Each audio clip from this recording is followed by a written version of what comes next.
Hell, I'm not about to do the whole little thing they be doing on YouTube.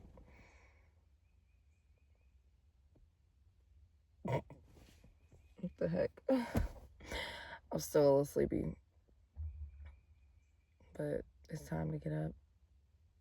It's a Sabbath day of rest, so I mean, technically I could keep sleeping, but why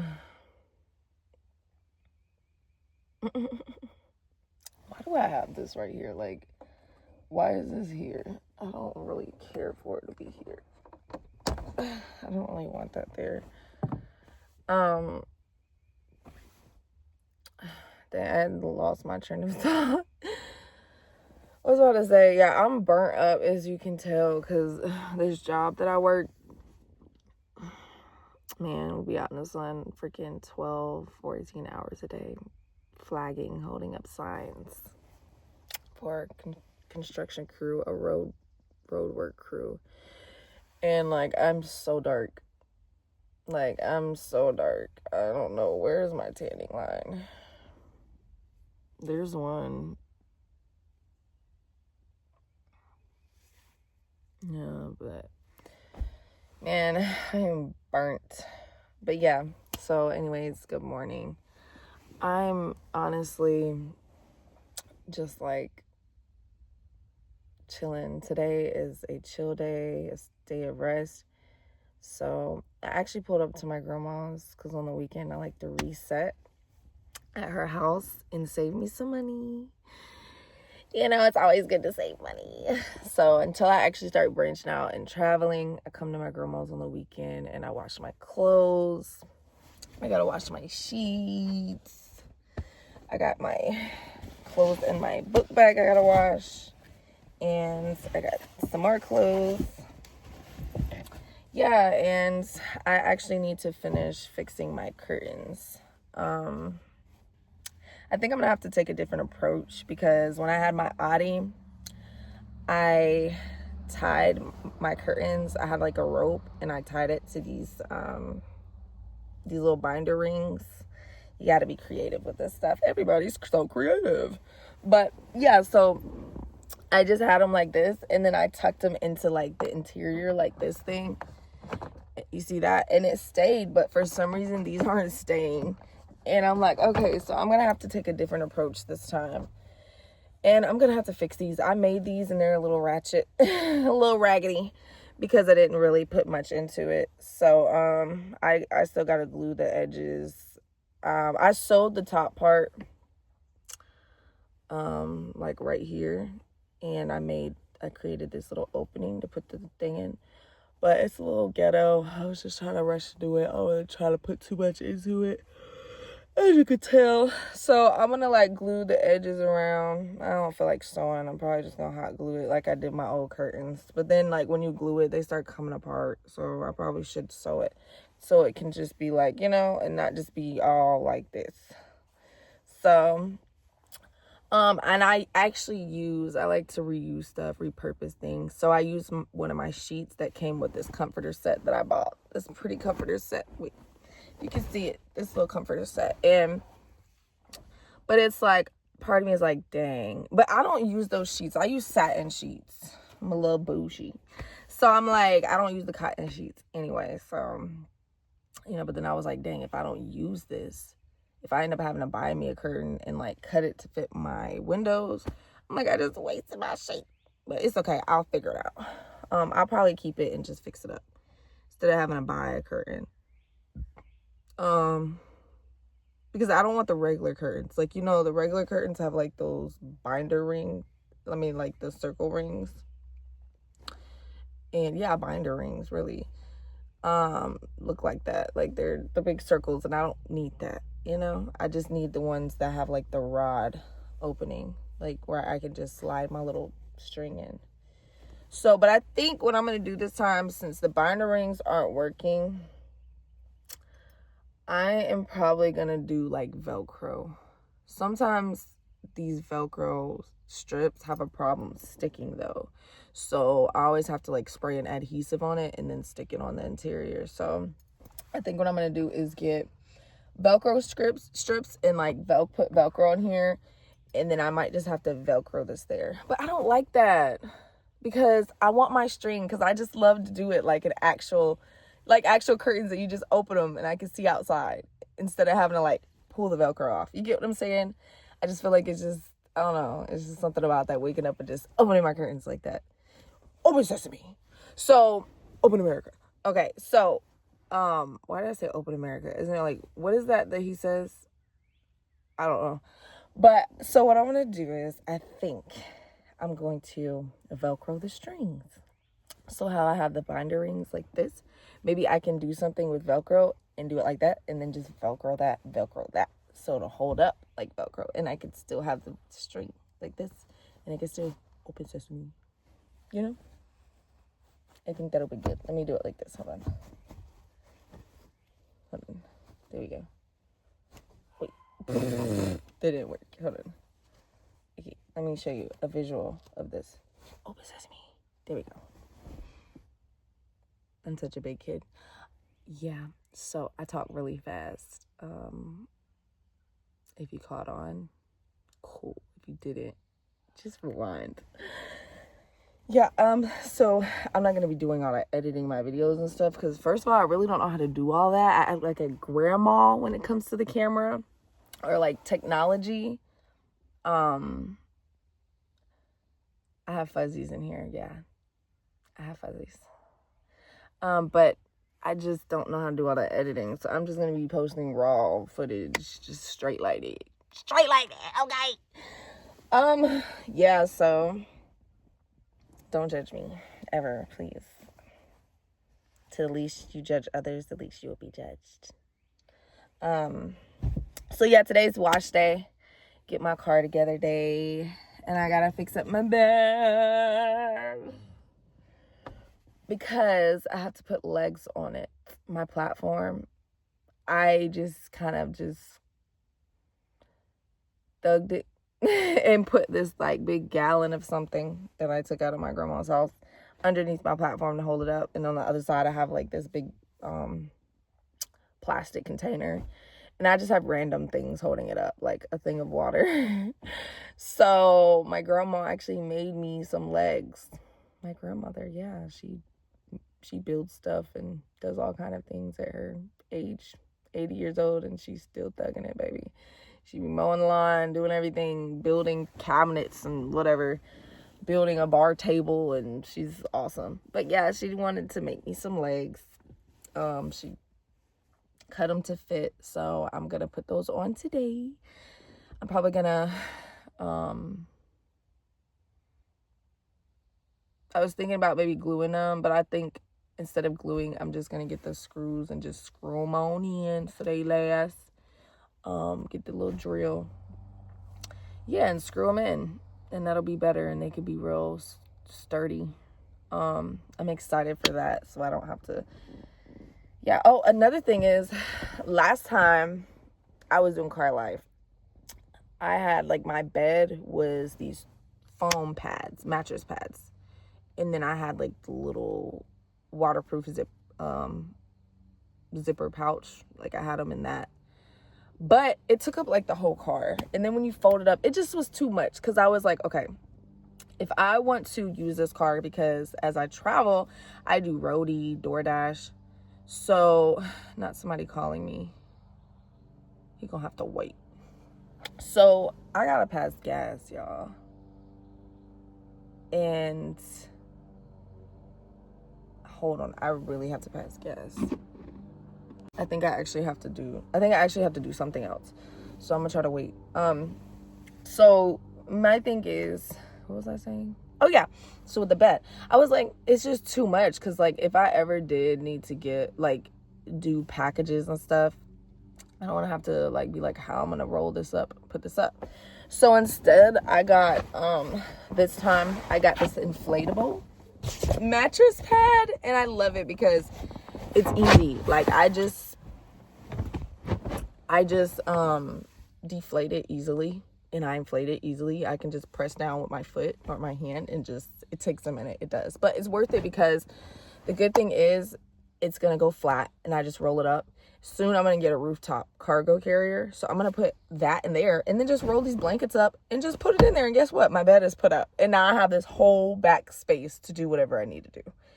To put my packages in here, carry anything, whatever I need to do. If I need to make use of this vehicle, I can still make use of it. Nothing is permanently changed. Nothing's altered. And I love that. Just like with my seats, all I have to do is pop those back in. Literally, I can take this stuff out my car and put it in my cargo carrier. I leave my seats at my grandma's. So if I ever needed to like have a day with my sisters, my nieces, and I need to give everybody a ride, it's nothing to just pop my seats back into my car. So I like to make sure that nothing is permanent so that I can still use my vehicle as a vehicle, you know, because yeah, I still want to do that. Like, you know, it's still a vehicle. It's my home, but it's still a vehicle. So I want to be able to make use of that as well. So yeah, I just love it, you know. So if I ever were to need to do that, because I also still will be doing my events for my nonprofit on the road. So there's going to be times where I have to load the car up with the stuff, the supplies for the events. So just fold my bed up, toss it up to the top, all this little stuff, you know. And yeah, that's why I don't want too much stuff in here. I'm not trying to be in here and I'm like this in the middle of a bunch of stuff. No. Less is more. So I'm working on being minimalistic and I'm getting rid of a lot of stuff. I've already gotten rid of probably like, I would say 60% of my belongings from when I first started Car Life. My timeline is like, okay, when did I start Car Life? Was it 2022? I think it was 2022. I feel like, if I'm not mistaken. Or was it 2023? Wait, okay. So here's how I'm gonna do this. I stopped doing Car Life. This year is 2025. I stopped doing Car Life last March when my stepmom passed away. That was 2024. And it had been a year that I've been doing Car Life. Yeah, so I started 2023. Yeah. So I did it for a year. And then I was with my dad. I was supporting him, helping them, being there for him, like moral support and stuff. So I was with him for like a year. It's crazy. Time flies. And then now I'm back in Car Life. So yeah. But I never wanted to stop doing Car Life. I just felt like I needed to be there for my dad because I'm his only child. And yeah, I just felt like I really needed to be there for him, you know. So it was kind of like an awkward situation at first because we'd never really been around each other like that. Our relationship has always been kind of like a little rocky, and we've always been like off and on as far as like keeping in contact or communicating. So that's like another story to tell. But yeah, so I was just like, you know, I'm gonna stop Car Life. And I was miserable when I stopped Car Life because like I'm so happy doing this. Like, I don't want to cry, but this is like everything for me. Like, no, God is everything first, but this is second. Because like honestly, since doing this, I don't think I would ever voluntarily like live in a house, to be honest. Like, I love this so much, and it's just like, I don't know if I'm looking at the camera or am I looking, which way? Do I look this way? Is that me looking at you or this? I don't know. But I just feel, it's so weird looking at a dot. Like, I just feel like, now I can't talk. But what was I about to say? I just feel like, okay, so when I started Car Life, okay, I might have to do a separate video for that at this point. But it was like a spiritual journey. Like, God was telling me this is what I needed to do. And it was for my nonprofit. So, like, my nonprofit is called Travelers on a Mission. And it's, what we do is we just help people, like, people that are less fortunate, that are on the street, you know, homeless. And I don't say our mission is to end the homeless. So we help people. And when I say we, I'm like the only physical person in the nonprofit, but I say we because God, it's like, this is God's nonprofit and we are a team, but also we are all travelers on a mission. Like everybody that volunteers, everybody that's on the street, like, because it's a team thing, it's a group thing. So I say we because anybody that chooses to help with an event, or everybody's a part of it. You know what I'm saying? Like everybody can be a part of it. So like we are the mission, you know? So everybody that has ever helped at an event or volunteered, done any of that, they are a part of it, period. So anyways, Travelers on a Mission, what we do is once a month we have an event where we just give away a bunch of tents, sleeping bags, blankets, food, all kind of stuff. We give those supplies out, and we try to do at least 40 people, just because kind of going out of pocket. So like what I'll do is, like, right now I've just been having family and friends like help sponsor. So if I know the event, just say for example it's gonna be like $1,200, I'll be like, hey, can you match me $600 or stuff like that. So that's kind of been how I've been managing. But I founded it in 2022, but I haven't even made it a legit, like I haven't legitimized it yet. I haven't registered it as a nonprofit, so I'm not able to get actual funding. And the reason being is because when I was in Florida, the rules are different than here for a nonprofit. You have to at least have like 3 board members, and I didn't really have anybody I could trust, because the last nonprofit I was in, which some people know, We the People, but I can't say much about it because I had signed an NDA, but it traumatized me. So I was like, dang, as far as trusting, you know, so I was like, dang. So I waited till I came back to Georgia and now I'm like, okay, I can do it. So I just, sorry, I didn't clear my throat. Goodness. Dang. Okay. So the enemy must not want me to talk right now because it got me in a chokehold. Shoot. So now that I'm in Georgia, you only have to have like 1 person. So I can definitely start it now. I just haven't. Dang. Dang, the enemy does not want me to talk, y'all. So I just haven't done it. I've been just still coming out of pocket, and lately I put a pause on it. I just felt like God was telling me, peace, be still.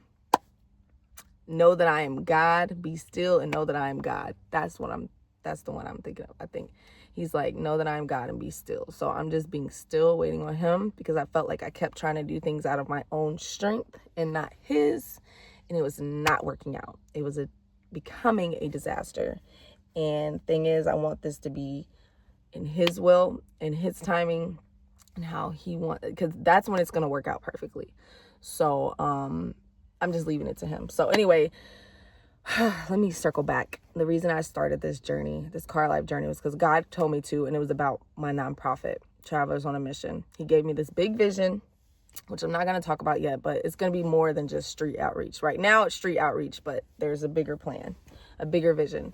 So, yeah, so he told me, like, you know, if I'm going to help the homeless, I feel like, how can you truly help somebody? And sorry, the enemy. How can you truly help somebody if you haven't been in their position? You know, like when you can relate to somebody, it just means so much more. Like it's just a lot deeper, you know? And I felt like I had to get down on a level where I was like humbled. And I asked God to humble me. I wanted to be humbled, and I wanted to experience life in a different lens where I could see what it was like. And as I experienced living in my car, just being homeless, now I will say it's not as bad as some people because I'm not on the street. I'm not on the concrete. But at the same time, what you feel outside when it's 12 degrees, I can feel in this car. Let's be real. Like, when it's 90 degrees outside, I feel that in this car. So it was not easy at all. Humbled, baby. I have been humbled. And I love it. But I love it. It's like an adventure. And yes, the struggle is real. Like, I remember when I started, I had nothing prepared. I didn't have no window covers. I didn't have no window nets. I didn't know what I was doing. Like, I'd been watching videos, but I wasn't prepared. It just happened. Like that. I didn't have nothing prepared. I had wanted to be prepared. I wanted to be in a Jeep. I was going to get me a Jeep. I was going to get me a van and convert it into a house. I had all these. But God was like, nope. I said, you're going to be humble. Boom. Time to go. Get in that Audi. Let's do it. I got in that Audi, baby. I was fishbowling it, dude. Fishbowling it. I had nothing in my windows. People could see straight through. And I was just sleeping. Like, you could see me. I didn't have nothing, but I was thugging it. And I was doing it. At Planet Fitness is just parking. Walmart's just parking.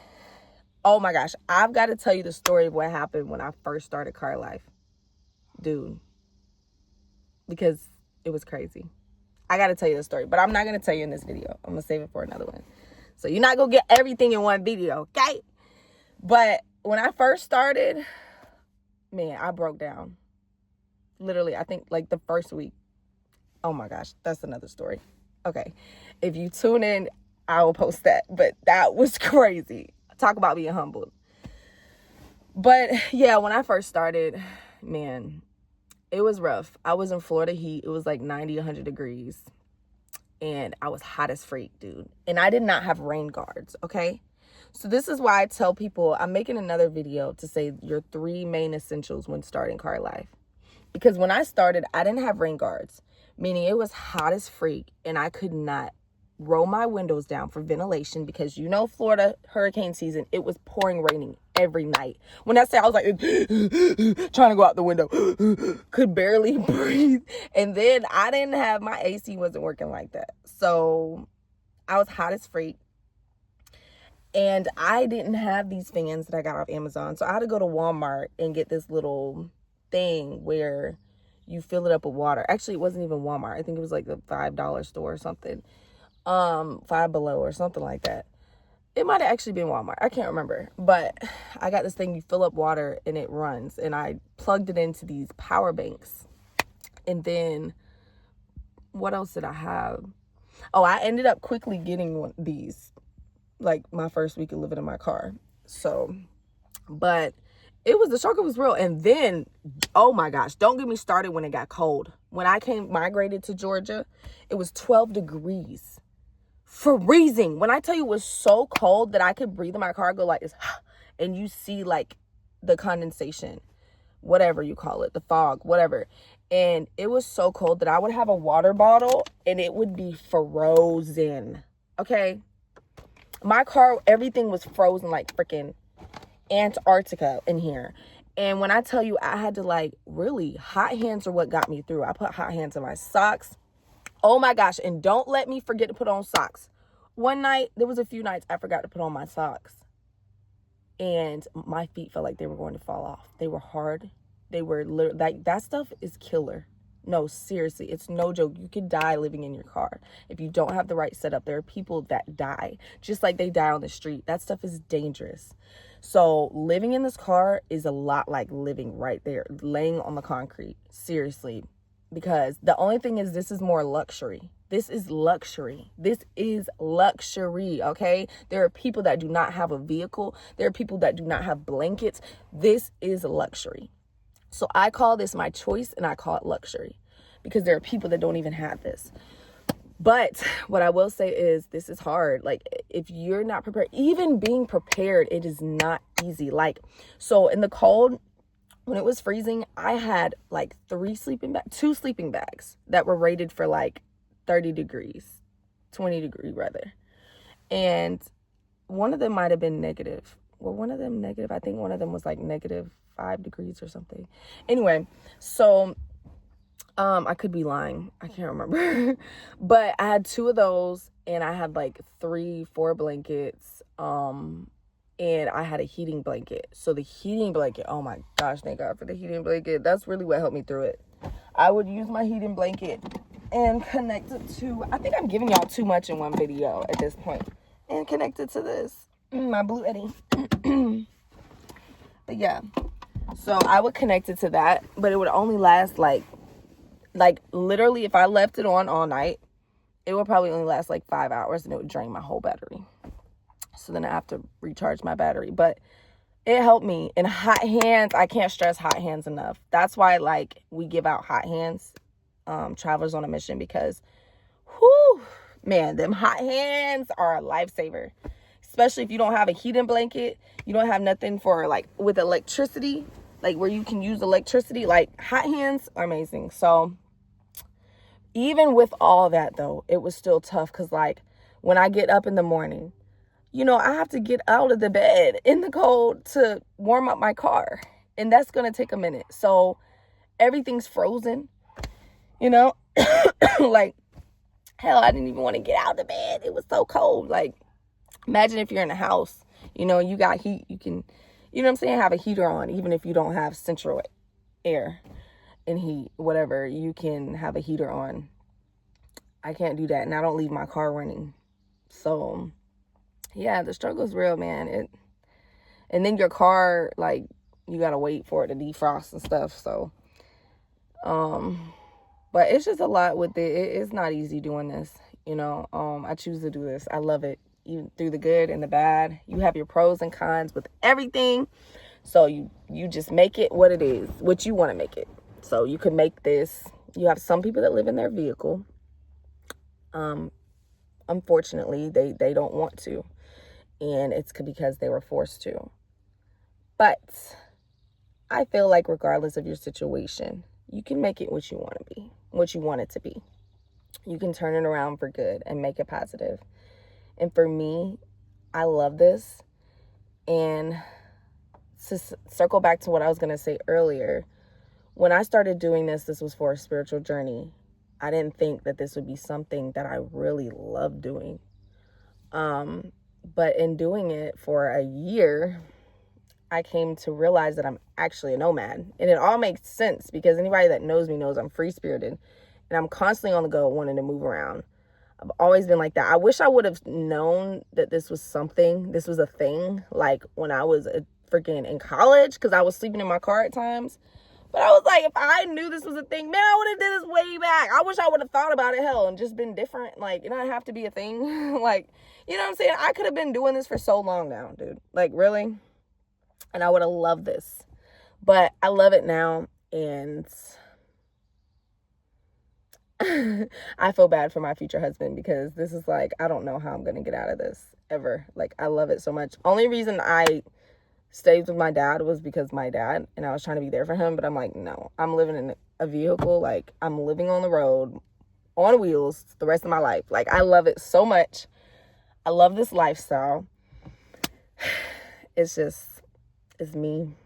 It makes me happy. Other than God, this is like my second happiness.